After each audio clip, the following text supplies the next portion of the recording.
Hello, ladies and gentlemen. It is I, Brandon Wynn, back again with Critical Failure. We are on the Phoenix. So this is actually extremely useful because, like I said in the last video, I really like the Phoenix. I like the word. I like the entire intent behind how Phoenixes are, the rebirth, the death, and everything. I just really like Phoenix. In my band name, or back when I was in a band, my band name was the Phoenix. So I really enjoyed it. That's how much I really liked it.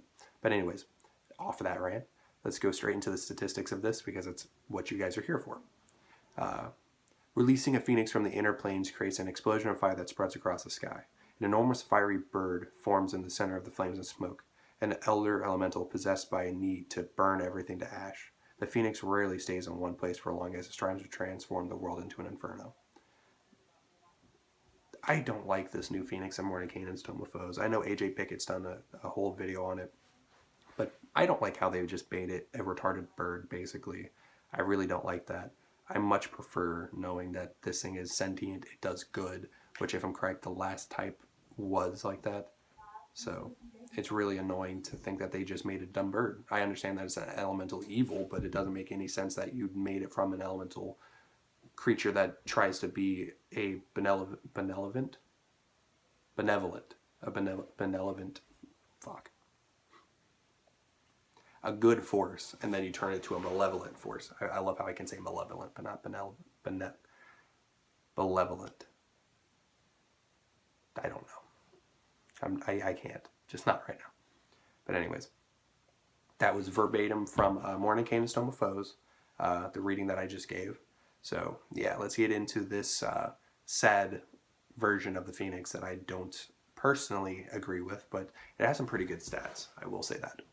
The Phoenix is a gargantuan elemental, neutral, has an AC of 18, average hit points of 175, 10d20 plus 70, speed of 20 feet, and a flying speed of 120 feet, strength of 19 plus 4, dexterity of 26 plus 8, constitution of 25 plus 7, intelligence of 2 minus 4, wisdom of 21 plus 5, and a charisma of 18 plus 4.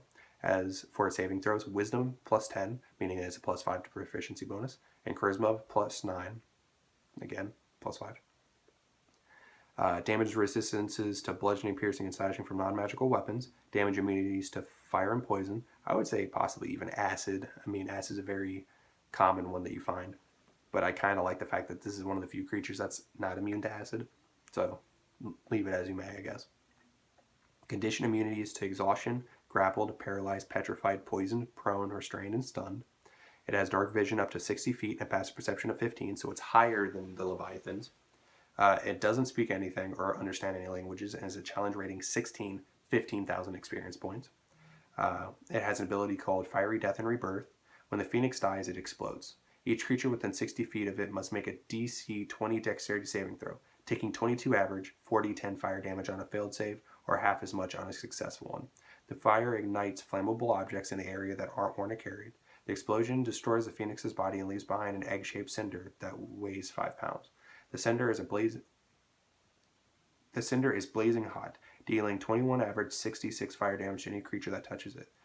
Though no more than once per round, the cinder is immune to all damage, and after 16 days, it hatches a new Phoenix. I would say it's probably a baby Phoenix. Fire form. The Phoenix can move through a space as narrow as 1 inch wide without squeezing. Any creature that touches or hits it with a melee weapon attack within 5 feet of it takes 5 average 1d10 fire damage. In addition, the Phoenix can enter a hostile creature space and stops there. The first time it enters a creature's space on a turn, the creature takes 5 average 1d10 fire damage. With the touch, the Phoenix can also ignite flammable objects that aren't worn or carried. No action required. I would say like powder kegs, those are going to explode, dealing damage and stuff. Flyby. The Phoenix doesn't provoke opportunity of attack when it flies out of an enemy's reach. Yes? You okay? And there's my girlfriend calling me cringy.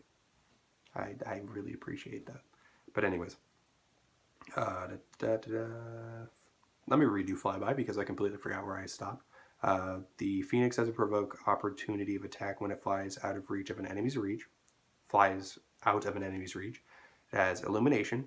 The Phoenix sheds bright light in a 60-foot radius and dim light for an additional 30 feet. It has legendary resistance. I think they all do, actually.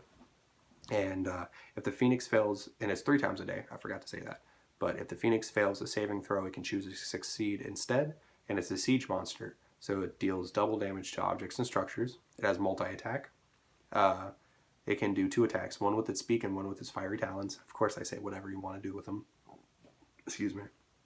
Its beak. Melee weapon attack, plus 13 to hit, reach of 15 feet, 1 target only. 15 average, 2d6 plus 8 fire damage. If the target is a creature or a flammable object, it ignites. Until the creature takes an action to douse a fire, the target takes 5 average 1d10 fire damage at the start of its turns. I would say it even would do physical damage, like other than just fire. I feel like it has to do like at least another d6 worth of like slashing or for the beak piercing damage. I don't like how it just does normal damage like that. And then the fiery talons. It's a melee weapon attack, plus 13 to hit, reach of 15 feet, 1 target only, average 17, 2d8 plus 8 fire damage. I would say, again, at least 1d8 plus 8, or just 1d8 in general, slashing damage. Then it has legendary actions. The Phoenix can take 3 legendary actions.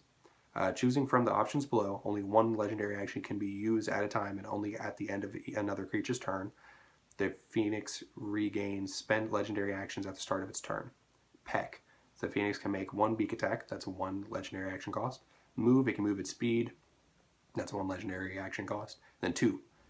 Swoop, it costs 2 legendary actions. That's my bad, I said 2 instead of swoop. The Phoenix moves up to its speed and attacks with its fiery talons. I would say it deals an extra 2d8 damage of fire damage and 2d8 slashing damage upon that. Like, you're going to be gaining speed from that. Like, it's going to ram into you. It's going to hurt. But yeah, that is the Phoenix. I'm going to end the video here.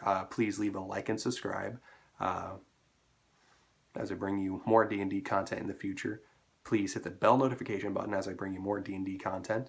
And please leave a comment down below what you would like to see us be doing here on the channel. Hopefully things will end in terms of this kind of predicament I'm in, to where financially, to where I'm able to get a mic and a laptop and stuff like that. I know I'm supposed to be able to use my girlfriend's, but I need a mic for that. And hopefully be able to start doing the skits and stuff I want to do with Ed. And he said that he's going to try and get some videos done on his end, because sadly I talked to him, we were trying to meet, but he's having a medical issue to where we can't do anything, sadly. So we're going to wait till he's good with that, and then I'm going to be able to see him and get the videos done. So yeah, we are done with the Phoenix. Thank you guys for watching. Ciao.